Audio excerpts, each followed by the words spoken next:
You wake up before the sun. Cold clings to your skin like a second layer. Your breath fogs in the dark, and somewhere out past the fire, something big is breathing too. You reach for the warm body next to you, not for love, not for comfort, for heat. Because heat is the difference between waking up tomorrow and never waking up again. This is your whole life. Finding food, avoiding teeth, staying warm. And somewhere in the middle of all that terror and hunger and exhaustion, your species had to do one more thing, or vanish completely. You had to reproduce. But here's what nobody tells you. For most of human history, sex wasn't a hobby. It wasn't recreation. It was a rare, dangerous, exhausting gamble against extinction. And it happened far less often than you'd ever guess. So how often did ancient humans actually have sex? The answer is stranger than the question. Today, sex is everywhere and nowhere. It's a swipe on a screen, a joke in a sitcom, a thing you can schedule, delay, ignore, or forget about entirely because you've got a meeting at 9. You live in a world of privacy, of full bellies, of warm apartments and birth control and calendars. You get to treat it casually. You get to treat it as fun. That is a luxury so new, it would look like science fiction to almost every human who ever lived. Because for your ancestors, there was no privacy. There was no downtime. There was no later. A single reproductive act carried enormous cost.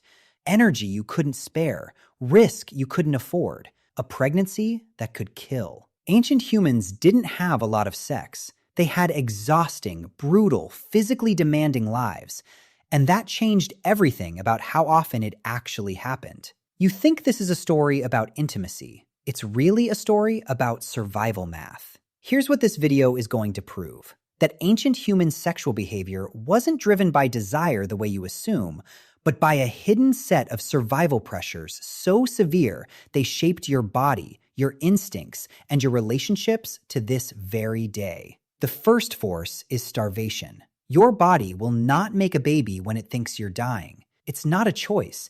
It's biology overriding you. Reproduction is the single most expensive thing a body can do, and a starving body shuts that system down cold. Modern studies of extreme famine, like the Dutch hunger winter of 1944, showed fertility collapsing when calories vanished. Now stretch that across the Ice Age, where a bad hunting season meant weeks of near starvation. Picture a woman so lean from a brutal winter that her cycle simply stops. No period, no pregnancy, no next generation, not until the food came back. For hunter-gatherers, sex was gated behind survival itself. The second force is spacing.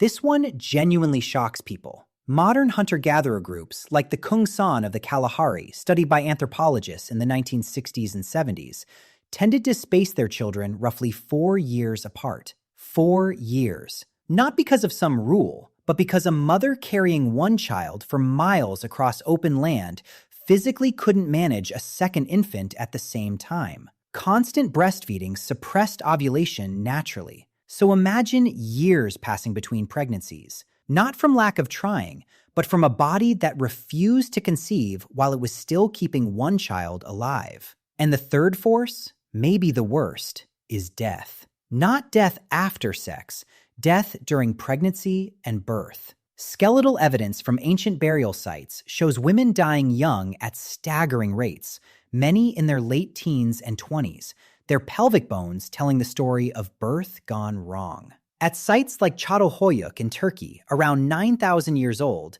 archaeologists found the remains of countless infants and young mothers buried beneath the very floors of their homes. Every pregnancy was a coin flip with death on one side. And that terror shaped behavior in ways we're only beginning to understand. So what was the one thing that made any of this survivable? The group, the band, other people. A lone human in the Ice Age was a dead human. Full stop. You couldn't hunt large game alone.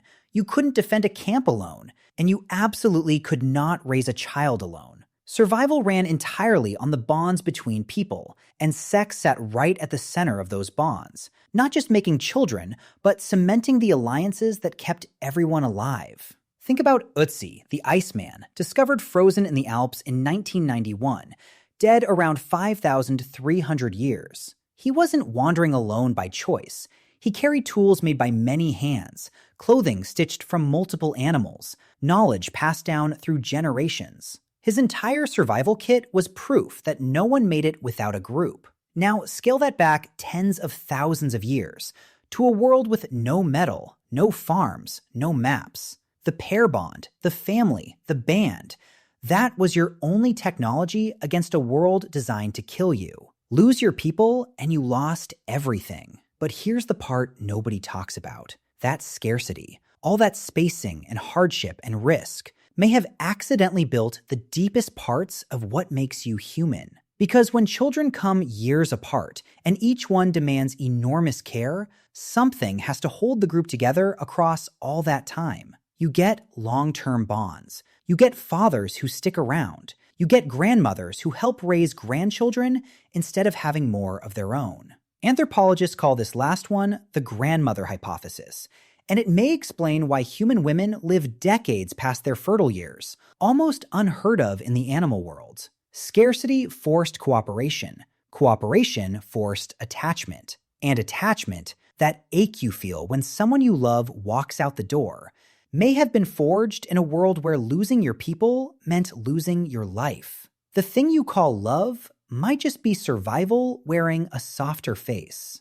Look at the actual record, and the picture gets vivid fast. At Sungir in Russia, around 34,000 years old, archaeologists uncovered burials of children draped in thousands of hand-carved ivory beads that took an estimated hour each to make. That's tens of thousands of hours poured into children. These were kids who were deeply, painstakingly valued. Go to Sibutu Cave in South Africa, roughly 77,000 years ago, where researchers found the oldest known bedding, layered plant material, some of it insect repellent. Ancient people were building safe, warm spaces to sleep and huddle, and yes, to be close. Comfort was engineered. Travel to Dolní Věstonice in the Czech Republic, about 26,000 years old. There, a triple burial holds 3 young adults arranged in a strange, deliberate pose, one with hands reaching toward another's pelvis.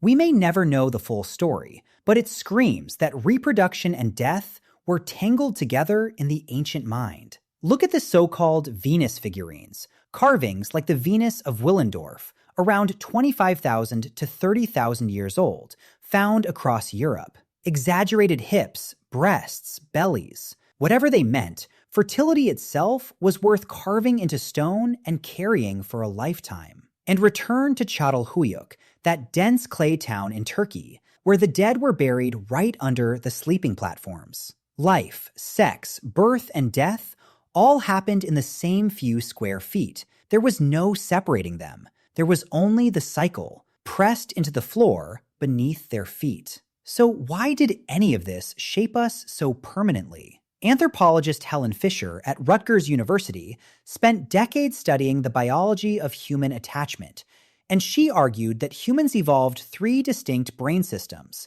one for lust, one for romantic love, and one for deep, long-term attachment. Her point was that these systems didn't all evolve for pleasure. They evolved for survival. Romantic love, she argued, likely emerged to focus a person's energy on a single partner, long enough to get a vulnerable child through its most dangerous early years. That obsessive, sleepless, can't-eat feeling of falling for someone? Fisher's work suggests it's an ancient mechanism, a chemical leash designed to keep 2 people together just long enough to keep a helpless infant alive. Not poetry, not magic. A survival circuit, still firing in your brain today, tens of thousands of years after it first evolved. And your body still runs the old code. That rush when you meet someone, the racing heart, the obsessive thoughts, the way physical closeness with someone you trust actually lowers your stress hormones and calms your nervous system. That's not a metaphor. Skin contact releases oxytocin, the same chemical that bonded ancient parents to children and partners to each other around a freezing fire. When you reach for someone in the dark, half asleep, you're not just being romantic, You're doing exactly what your ancestors did to survive the night, sharing warmth, sharing safety, telling your nervous system you're not alone. That feeling of being held, meaning you're safe, that's 100,000 years old.